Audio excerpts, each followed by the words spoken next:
지상에서 펼쳐지는 특별히 이스라엘 백성들이 포로 생활을 하고 있는 바벨론 땅에서도 하나님의 주권과 통치가 임하고 있음을 6장까지 해서 살펴봤습니다.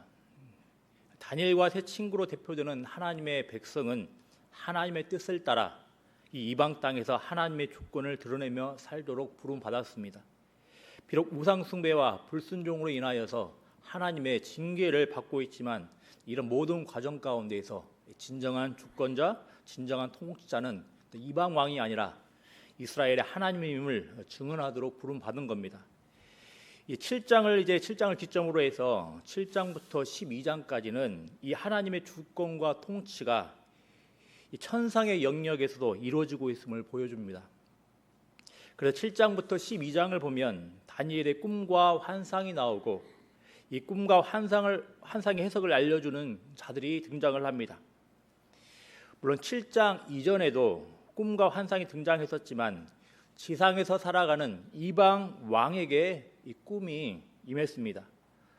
더구나 7장 이전의 내용보다 7장 이후부터 등장하는 꿈과 환상의 내용은 상징적인 표현이 많이 등장합니다. 미래에 벌어질 일들과 하나님의 심판이 상징적인 표현들을 통해서 드러나고 있는 겁니다. 이런 이유로 7장부터는 다니엘서의 분위기가 확연히 달라집니다. 이와 연관하여서 참고로 한 가지 미리 말씀을 드립니다. 7장부터 12장까지 나오는 이 많은 이런 상징적인 표현들에 대한 그 해석은 굉장히 다양합니다. 그래서 이 상징적인 표현들을 예배라는 상황에서 일일이 살펴본다라는 것은 무리가 있습니다. 7장을 읽어보면 다니엘의 꿈과 환상에 대한 해석이 어떤 일을 통하여서 주어집니다. 하지만 그럼에도 이런 천사의 해석들조차도 다분히 상징적인 표현들이 많기 때문에 이것이 최고의 해석이다라고 말씀드리기 곤란하다는 점을 미리 알아야 하겠습니다. 미리 말씀을 드립니다. 7장부터 12장까지 나오는 많은 상징적인 표현들에 대해 세세하고 구체적인 설명을 하기보다 이런 상징적 표현들이 보여주고 있는 일반적이고 보편적인 내용에 집중을 하셔야 하겠습니다. 이제 오늘 본문을 살펴보겠습니다. 그러기 전에 6장 28절 내용과 관련하여서 한 가지 생각해 볼 내용이 있습니다. 기억하시겠지만 우리는 이미 2장에서 느부갓네살이 꾸었던 한 큰 신상의 꿈을 살펴본 적이 있었습니다. 이 큰 신상은 각각 금과 은과 놋과 쇠 이렇게 네 부분으로 이루어져 있음을 기억하실 겁니다. 그리고 특별히 이미 우리는 이 큰 신상 가운데에서 금에 해당하는 역할이 바벨론의 느부갓네살 왕임을 살펴본 적도 있습니다. 그리고 그때 우리는 나머지 은과 놋과 쇠가 각각 어떤 나라, 어떤 왕을 가리키는지는 구체적으로 살펴보지 않았습니다. 그렇지만 이후의 내용을 보면 최소한 이 은과 놋과 쇠가 각각 누구와 연결되는지 1차적으로 추측할 수가 있겠습니다. 기억하시겠지만 다니엘서에서 이 느부갓네살 왕 이후에 어떤 왕이 등장합니까? 느부갓네살 왕보다 못한 벨사살 왕이 등장합니다. 이 벨사살 왕 이후에 어떤 왕이 등장합니까? 벨사살을 죽이고 바벨론이라는 나라를 넘겨받은 메데 페르시아 연합군의 다리오 왕이 등장합니다. 이렇게 다니엘서 6장까지는 새 왕조 혹은 새 왕이 등장합니다. 2장에 등장하는 느부갓네살 왕의 꿈의 내용을 감안을 하면 금, 은, 놋 이렇게 세 나라 혹은 세 왕이 나타난 겁니다. 6장 28절에서는 이런 흐름 가운데에서 어떤 또 다른 왕이 언급됩니다. 바사 사람, 그러니까 페르시아 사람 고레스입니다. 그러면 지금까지 흐름을 고려를 하면 어떤 분들은 이렇게 기대할 수 있겠습니다. 그럼 바사 사람 고레스가 느부갓네살 왕이 꾸었던 마지막 쇠에 해당하는 왕인가? 그렇지만 이런 기대와 추측은 7장을 읽어보면 어긋납니다. 일단 느부갓네살 왕이 꾸었던 내용과 고레스 왕과는 어울리지 않습니다. 느부갓네살 왕이 꾸었던 쇠에 해당하는 왕은 부정적으로 묘사되고 있는 반면에 이사야 45장 1절을 보면 고레스는 비록 이방 왕이지만 하나님의 특별한 뜻을 위해 세움받은 기름 부음 받은 자라고 소개되고 있습니다. 고레스 왕은 하나님의 뜻을 따라 포로 생활을 하던 이스라엘 백성들을 예루살렘으로 돌아가게 하는 역할을 하는 자입니다. 그러니 고레스 왕은 느부갓네살 왕의 꿈에 나오는 쇠와는 어울리지 않는 자입니다. 다니엘서 자체의 내용을 보더라도 고레스 왕은 이름은 이렇게 간헐적으로 등장하지만 느부갓네살, 벨사살, 다리오처럼 긴 분량으로 소개되지 않습니다. 이렇게 고레스 왕은 느부갓네살 왕의 꿈에 나오는 그 쇠에는 해당하지는 않는 인물입니다. 그러면 비록 쇠에 해당하는 왕이 아직 밝혀지지는 않았지만 7장을 시작을 하기 전에 고레스 왕이 언급되기 때문에 이스라엘 백성들이 그토록 바라던 고향으로의 귀한 이야기가 등장을 하겠습니까? 이스라엘 백성들은 하나님께서 사용하시는 이 고레스 왕을 통하여서 다시 고향으로 돌아가 다시 안정과 번영을 누리게 될 것입니까? 그렇지만 우리는 이미 잘 압니다. 예루살렘으로의 귀환이 끝이 아님을 잘 압니다. 비록 이스라엘 백성들이 고향으로 돌아갔으나 다시 성전을 세웠지만 계속해서 압제를 받고 고통받았음을 우리는 잘 압니다. 아니나 다를까 지금부터 살펴볼 7장에는 특별히 기괴하고 무섭게 보이는 네 짐승들이 등장을 합니다. 또 확실한 정체를 알 수 없는 쇠에 해당할 수도 있는 이 네 번째 짐승이 등장합니다. 그러니 이스라엘 백성들이 자신의 고향으로 귀환한다 할지라도 여전히 참다운 독립을 누리지 못한 채 또 다른 적대 세력들로부터 고통당함을 알 수 있는 겁니다. 지금부터는 다니엘이 받았던 7장의 환상을 통하여서 짐승의 나라의 특성이 무엇인지 한 가지 흐름만 간략히 살펴보도록 하겠습니다. 그리고 다음 시간에는 이 짐승의 나라와 대조되는 성도의 나라의 특성을 살펴보겠습니다. 7장의 환상에 나오는 짐승의 모습들을 통해서 나타나는 짐승 나라의 특성은 인간다움을 저버린 교만함의 역사입니다. 7장의 내용은 다니엘이 꾸었던 꿈과 이 꿈에 대한 해석으로 이루어져 있습니다. 다니엘이 꾸었던 시점은 바벨론의 벨사살 왕 원년이라고 이야기를 합니다. 그러니까 벨사살 왕이 죽임당하고 바벨론 나라가 메데, 페르시아 연합군의 다리오에게 넘어가기 전에 시점으로 지금 돌아간 겁니다. 그럼 다니엘의 꿈의 내용은 무엇입니까? 2절을 보면 꿈의 내용이 심상치가 않습니다. 하늘에 내 바람이 큰 바다로 몰려 불었다고 말을 합니다. 바다는 일반적으로 고대 근동에서 악과 혼돈을 상징합니다. 아니나 다를까 바로 이어서 네 짐승의 환상이 등장합니다. 네 짐승이 나오는데 다른 곳이 아닌 어디로부터 나옵니까? 바다로부터 나온다고 이야기를 합니다. 굉장히 기괴하고 무서운 모습을 보이는 짐승들이 바다에서 나오고 있습니다. 물론 2절에 등장하는 바람이 하늘과 연결되기에 하늘의 하나님께서 악과 혼돈을 상징하는 큰 바다를 간섭하고 계심을 우리 추측할 수는 있겠지만 7장 1절부터 8절의 분위기는 그리고 7장 전체적인 분위기는 무섭고 공포스럽습니다. 먼저 이 네 짐승이 어떻게 묘사되는지 간략히 살펴보도록 하겠습니다. 네 짐승 중 첫째 짐승은 사자와 같고 독수리의 날개가 있다고 합니다. 이 짐승의 묘사와 연관하여 성경에서는 이렇게 언급을 합니다. 잠언 30장 30절을 보면 사자를 동물 세계에서 가장 귀한 강한 동물로 묘사하고 있습니다.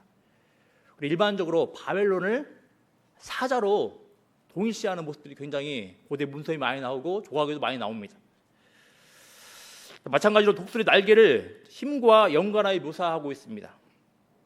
그럼 첫째 짐승은 강하고 힘이 센 존재입니다. 그리고 우리는 이미 이토록 강하고 힘이 센 존재를 이미 살펴본 적이 있습니다. 방금 말씀 주셨습니다. 누구입니까? 바로 큰 신상에 등장했던 금에 해당하던 바벨론의 가장 강력했던 왕이었던 느부갓네살 왕입니다.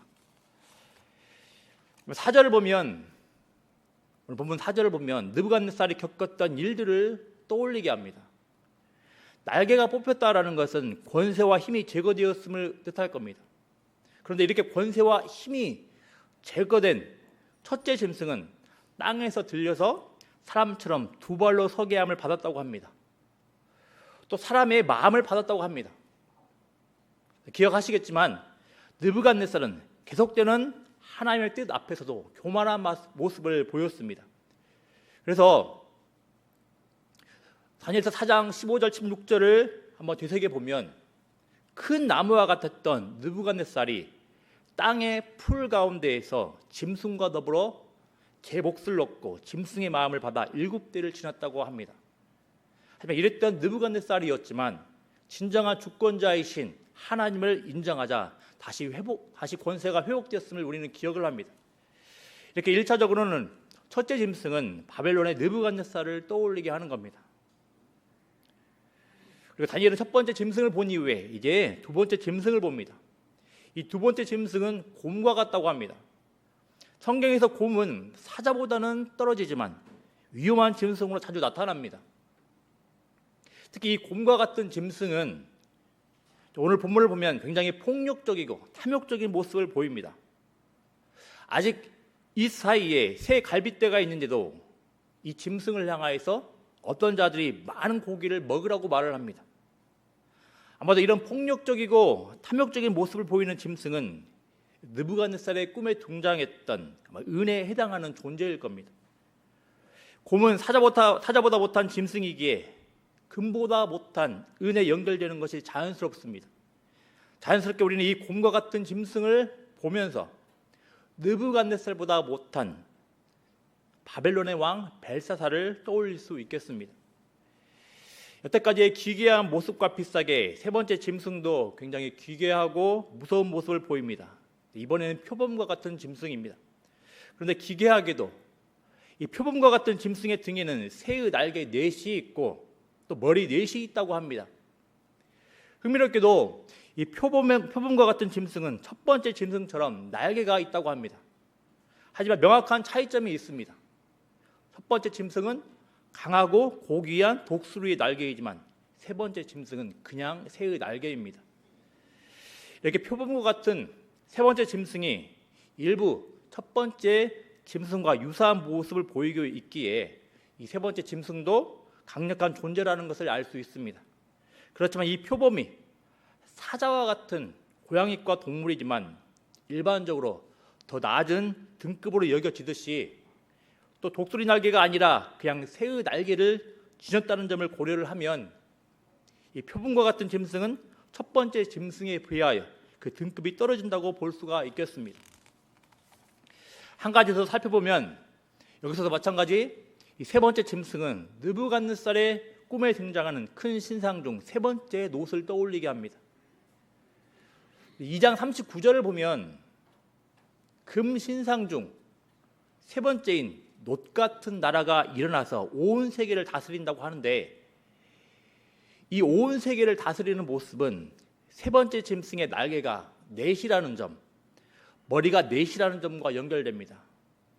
보통 동서남북해서 이 넷은 땅의 방향을 뜻하는데 이 넷이 왕과 나라에 연결되면 온 세상을 향한 통치를 의미하는 경우가 많습니다. 이런 맥락에서 세 번째 짐승은 다니엘서 문맥에서는 금 신상 중 큰 신상 중 놋 같은 나라와 연결되며 6장에 나오는 메데 페르시아 제국의 다리오 왕과 연결될 수 있겠습니다. 마지막으로 등장하는 넷째 짐승은 앞의 세 짐승보다 더 무섭고 놀라운 존재로 보입니다. 일단 다니엘의 꿈에서 차지하는 분량 자체도 더 깁니다. 15절부터 언급되는 이 꿈의 해석 부분에서도 분량이 굉장히 길게 나옵니다. 또 이 넷째 짐승에 대한 다니엘의 반응을 통해서도 이 넷째 짐승이 아주 무섭고 놀라운 존재라는 것을 우리가 파악할 수 있습니다. 다니엘은 19절에서 이렇게 꿈 해석을 알려주는 자에게 이렇게 요청을 합니다.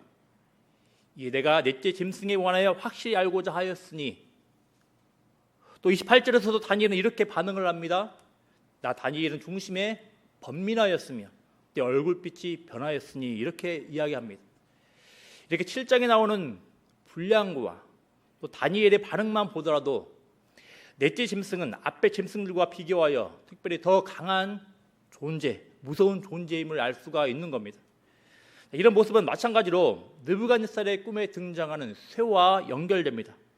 물론 일부 세세한 차이점도 있지만 느부갓네살 꿈의 큰 신상에 나오는 쇠도 다른 금은 놋과 비교하여 더 많은 분량이 기록되어 있습니다.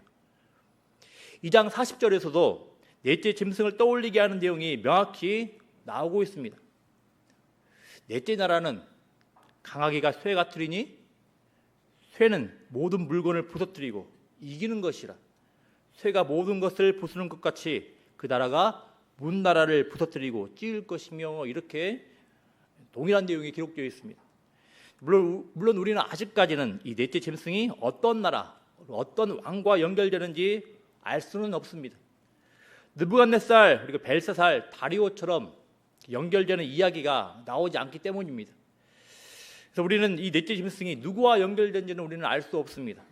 그렇지만 분명한 건 이 넷째 짐승은 앞의 짐승과는 비교할 수 없는 무섭고 놀라운 존재, 강력한 존재임을 분명히 알려줍니다. 그래서 이 짐승은 다른 짐승과 다르게 10뿔이 있다고 합니다. 잘 아신 대로 뿔은 권력과 힘과 왕권을 뜻합니다.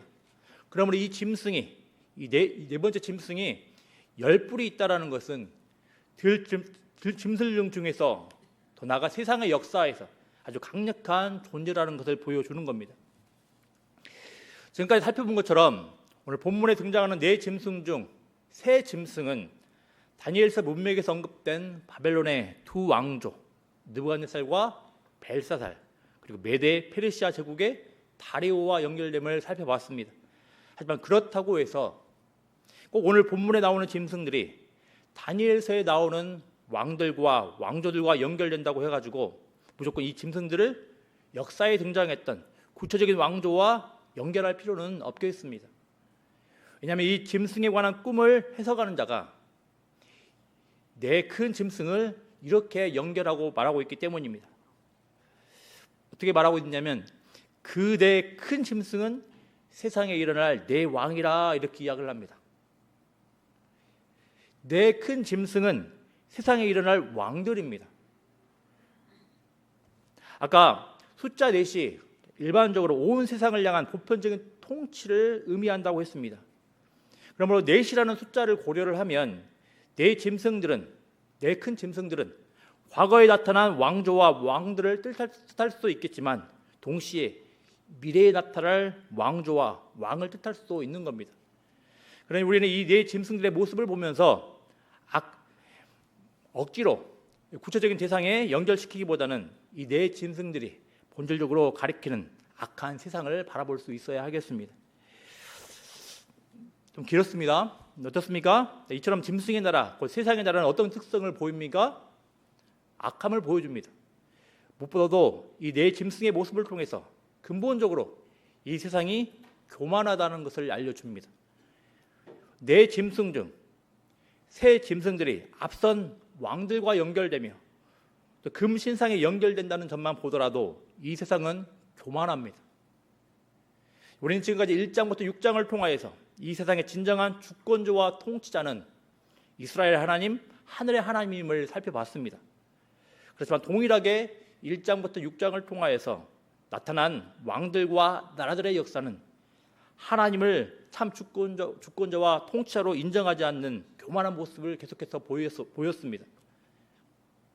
피조물이라는 자리, 인간이라는 자리, 아무리 강력한 힘을 가진 왕이라 할지라도 이 왕 또한 인간이며 피조물인 겁니다.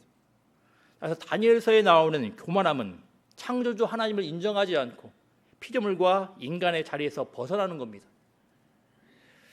7장 4절 하반부를 보면 느부갓네살을 떠올리게 하는 사자가 땅에서 들려서 사람처럼 두 발로 서게 함을 받았다고 합니다. 또 사람의 마음을 받았다고 합니다. 앞서 말씀드린 대로 이 짐승의 모습은 느부갓네살이 하나님을 인정하고서야 짐승의 모습에서 사람의 마음을 받는 모습으로 회복되는 것을 보여준다고 말씀드렸습니다. 이처럼 교만함은 사람다움을 잃어버리는 겁니다. 하나님께서 하나님의 형상으로 창조하신 사람다움을 잃어버리는 것이 교만입니다. 강력하게 더 말씀드리면 주권자이신 하나님을 인정하지 않고 거스리며 살아가는 것은 본질적으로 이 짐승과 같음을 알려주는 겁니다. 동일한 맥락에서 7장에 나오는 네 짐승들은 얼핏 보기만 해도 창세기에 나오는 창조된 피조물들의 모습에서 벗어나 있습니다. 온갖 동물들의 모습이 믹스되어서 혼합되어 있습니다. 그래서 이들 네 짐승의 모습은 분명히 일반적인 창조 질서 밖에 있는 모습을 보이고 있는 겁니다. 심지어 25절에서는 이 넷째 짐승의 10뿔 중에서 하나가 일어나 때와 법을 고친다고 합니다. 때와 법은 오직 하나님만이 정하시고 운영할 수 있는 겁니다. 적극적으로 이 넷째 짐승은 마치 하나님처럼 이 세상의 질서를 주관하려는 모습을 보이고 있습니다. 이렇게 네 짐승은 다니엘서 내에서 연결되는 왕들의 모습을 보건대 또 하나님께서 창조하신 창조 질서와 어울리지 않는 혼합주의적인 모습을 보건대 또 하나님의 역할을 행하려는 적극적인 모습을 보건대 피조물의 그리고 인간의 자리를 이탈한 존재입니다. 하나님 앞에서 피조물과 사람의 자리에서 서 있지 않는 교만한 존재들인 겁니다. 그렇지만 사실 이 사실은 특별할 것도 없습니다. 하나님께서 금하신 선악과를 먹는 그 순간부터 이미 인간은 피조물과 인간의 자리에서 벗어난 겁니다.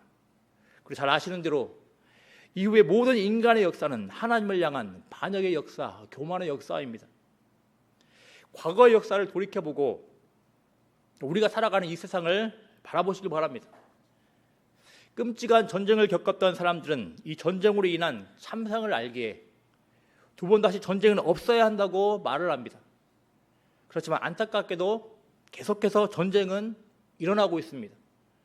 연일 뉴스를 통해 듣게 되는 이스라엘과 이란의 전쟁을 한번 생각을 해보십시오. 고대 사람들은 현대인들에 비해 더 야만적이라고 주장하는 어떤 사람들의 주장이 무색하게도 야만적이고 잔혹한 전쟁이 시간이 흐를수록 쇠퇴하는 것이 아니라 더욱더 벌어지고 있습니다. 정권이 바뀌었지만 여전히 우리나라 정치인들은 서로 싸우고 다툽니다. 권력을 위해서 말입니다. 또 많은 단체와 집단들이 자신들의 이익을 위해 싸웁니다. 물론 여러 가지 현실적인 이유도 있지만 이 모든 범죄와 비극과 고통은 무엇으로부터 비롯되는 겁니까? 하나님의 주권을 인정하지 않고 인간다움과 피조물다움에서 벗어나 살아가기 때문입니다. 모든 피조물과 사람에 대한 하나님의 주권을 인정하지 않기에 폭력이 난무하는 것이며 갈등과 다툼이 난무하는 겁니다. 이처럼 세상의 역사, 인간의 역사는 창조 질서를 인정하지 않고 창조 질서 밖에 살고자 하는 역사인 겁니다. 그러므로 다니엘의 환상을 통하여서 우리는 분명히 알아야 하겠습니다. 다니엘이 보았던 네 짐승의 모습은 사람들이 살아왔고 또 살아가며 살아갈 온 세상 그리고 과거의 역사와 현재 벌어져 앞으로 기록될 역사와 미래에 기록될 역사를 다 아우를 것입니다. 우리의 세상은 분명히 문제가 있는 세상입니다. 그것도 치명적인 문제를 지니고 있습니다. 하나님의 창조 질서를 인정하지 않는 가장 큰 문제가 있습니다. 따라서 세상을 바라보며 너무나 마치 일어나지 말았어야 할 문제가 일어나기라도 한 것 마냥 활짝 놀라거나 방황할 필요 없습니다. 우리가 살아가는 세상은 이 세상 가운데서 살아가는 인간들은 하나님의 피조물로 살지 않기로 결심한 자들입니다. 그러니 우리는 끊임없이 악과 혼돈을 경험하며 살아갈 수밖에 없는 겁니다. 특별히 나는 하나님의 피조물로 살기로 결정한 하나님의 백성이니 세상은 그렇다 치더라도 나는 별 문제가 없을 거야 라고 생각하지 마십시오. 21절, 25절을 보면 이 땅의 성도들이 환난을 당한다고 합니다. 21절에 나오는 뿔은 세상의 권세와 힘을 가리키는데 이 뿔이 어찌한다고 합니까? 성도들과 더불어 싸워 그들에게 이겼다고 합니다. 또 25절을 보십시오. 10뿔 중에 하나가 일어나 지극히 높으신 이의 성도들을 괴롭게 한다고 합니다. 분명히 이렇게 교만한 세상은 성도들을 힘겹게 한다고 합니다. 공격한다고 합니다. 제한된 기간이나마 세상은 성도들을 때로는 이긴다고 합니다. 괴롭힌다고 합니다. 그리고 교만한 이 세상에서 성도들이 질 수 있다고 합니다. 성도라고 해서 아무 문제가 없다고 말하지 않습니다. 우리 오늘 본문에서 성도들을 톡대어 언급하는 것을 보면 성도들은 더 큰 환난과 고통을 당한다고 말하는 것처럼 보입니다. 그러니 우리는 이런 내용들을 고려를 하면서 늘 우리의 신앙을 돌아보며 깨어 있어야 하겠습니다. 안타깝지만 세상의 공격은, 세상의 위협은 현실입니다. 그래서 이 땅에서 신앙 지키며 살아가는 일이 매우 힘들게 될 겁니다. 앞서 우리가 함께 보았던 금신상을 향하여 경배하게 하는 모습들이 있게 될 겁니다. 사자굴 속에 던져 넣어진 것과 같은 핍박과 환난이 있게 될 겁니다.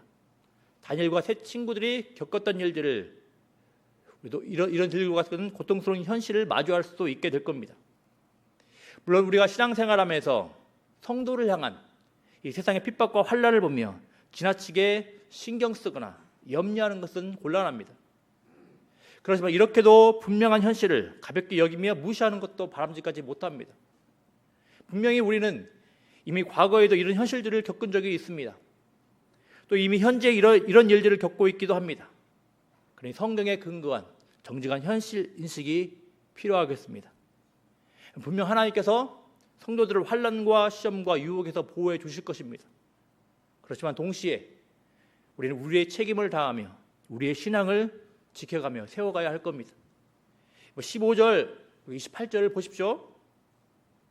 진정한 주권자와 통치자가 하나님임을 인정하는 그 다니엘도 넷째 짐승을 바라보며 강력하고 무서운 세상을 바라보며 근심하며 번민하고 있습니다. 포로 생활을 하며 믿음을 굳건히 지켰던 다니엘도 넷째 짐승을 바라보며 근심하며 번민하고 있습니다.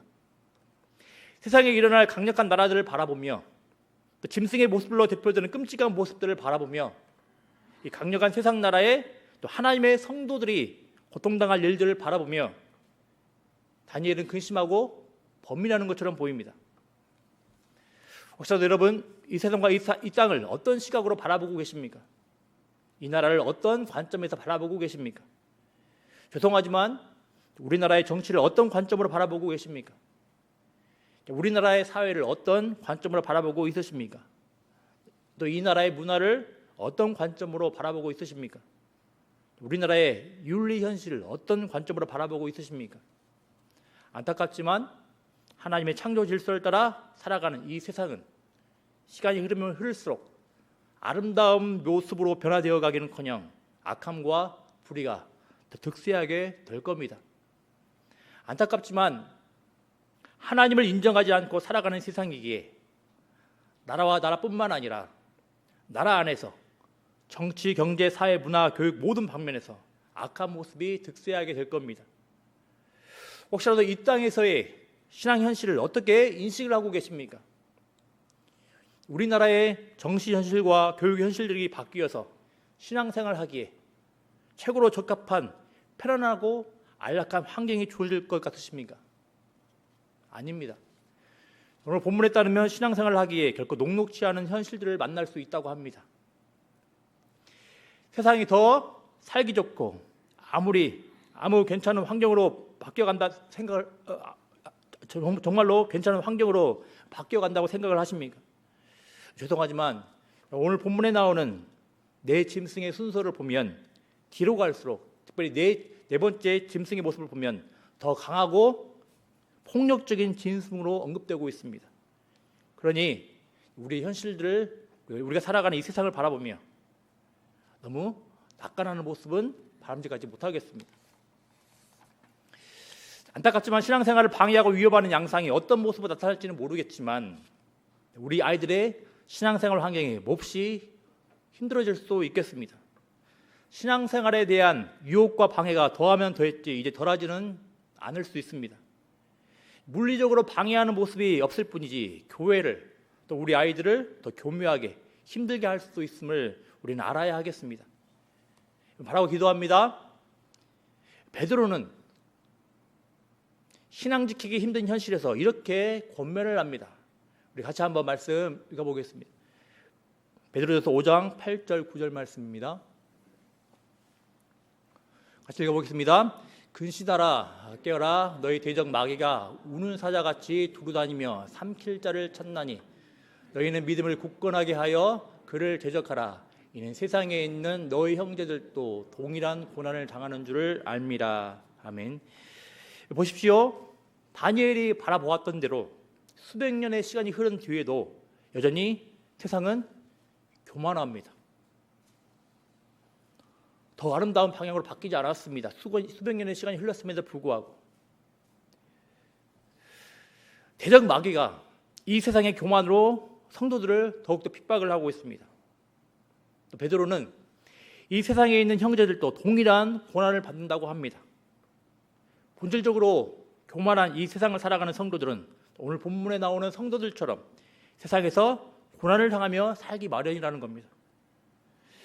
바라기는 다니엘의 눈을 따라서 이 세상과 이 세상의 질서가 교만함을 알고 하나님을 떠나 하나님을 인정하지 않고 교만하게 살아가는 세상임을 알고 날마다 참 주권자, 참 통치자 하나님을 바라보며 우리의 신앙을 지켜가기를 원합니다. 특별히 한 가지만 부탁을 드리겠습니다. 비록 이 교만한 세상 가운데에서 신앙생활 하기가 버겁겠지만 이 교만한 세상조차도 우리 하나님께서 다스리고 통제하고 계심을 확신하며 우리의 신앙을 지켜가기를 원합니다. 다니엘은 7장 2절에서 이 교만한 세상을 바라보며 하늘에 내 바람을 언급을 하며 하나님의 주권을 암시하고 있습니다. 여기서 나오는 바람은 루하흐라는 단어입니다. 일반적으로 바람으로 쓰이지만 제한적으로 특별히 하나님의 영과 관련되어 사용되기도 합니다. 물론 여기서 이 바람을 성령으로 우리가 이해해서는 곤란하겠지만 중요한 것은 이 바람이 어디로부터 옵니까? 하늘로부터 옵니다.